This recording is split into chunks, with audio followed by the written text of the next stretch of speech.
Hello YouTube! Comme promis, je reviens pour vous proposer une autre règle de Karuta. Bien évidemment, je vous invite chaudement à regarder les vidéos précédentes sur le Karuta. D'une part parce que ça me ferait vraiment plaisir, et d'autre part parce qu'elles sont quand même pensées pour fonctionner avec celle-là. Souvenez-vous, la dernière fois, on a joué au Chirashidori.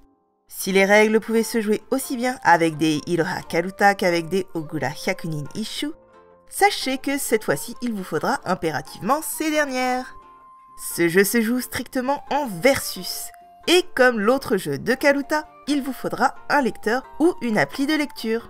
Mais sachez qu'il existe aussi des CD que vous pouvez lancer en lecture aléatoire. Et il est conseillé, si vous voulez jouer en situation de compétition, d'avoir un arbitre. D'ailleurs, à propos de compétition, il paraît que les joueurs les plus rapides seraient capables de taper la bonne carte en 1/100e de seconde.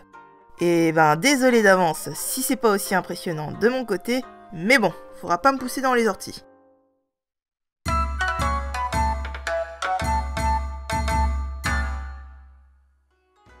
Bon, soyons honnêtes, avant de jouer avec des Uta Karuta ou Hyakunin Isshu, vous allez devoir bachoter un peu.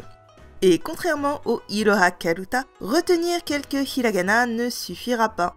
Une fois que vous vous sentez prêt, vous pouvez défier quelqu'un au Kyogi Karuta. Le but ici sera de se débarrasser de toutes les cartes sur votre terrain. Pour cela, vous devrez les attraper avant votre adversaire, lorsque le poème correspondant est récité. C'est en capturant ces cartes le premier que vous pourrez vous en séparer. Pour commencer, on distingue les cartes du lecteur et les cartes des joueurs. Ces cartes vont en paire et font référence au même poème. Confiez les cartes lecteurs au lecteur et utilisez les cartes joueurs pour la pioche. Chaque joueur pioche 25 poèmes au hasard. Ces cartes sont sélectionnées pour commencer la partie et les 50 autres cartes sont mises de côté. Les cartes piochées devront être disposées sur le sol pour pouvoir jouer. Vous devrez les placer dans un rectangle large de 87 cm sur 6 rangées de cartes. Le terrain est divisé en deux camps, celui de votre adversaire et le vôtre. Et c'est là que la dimension stratégique du Kyogi Karuta se révèle. Il est temps pour les joueurs de placer sur leur terrain les cartes à leur disposition. La subtilité de la lecture d'un texte est à prendre en compte. Il vous faudra réfléchir à l'emplacement de chaque carte pour vous assurer de pouvoir la taper avant votre adversaire. Et pour rappel, il faut vous débarrasser des cartes sur votre terrain. Au début, vous ne saurez pas trop où placer vos cartes, mais préférez les mettre loin de votre adversaire et du centre. Elles seront moins accessibles. Une fois que vos cartes et celles de votre adversaire sont en place, une phase de mémorisation des cartes commence. Vous avez 15 minutes de concentration intense pour retenir où sont placés les poèmes. Sachant que les 2 dernières minutes sont dédiées à vous exercer à faire le mouvement vers la carte. Il paraît que ça aide à fixer la mémorisation.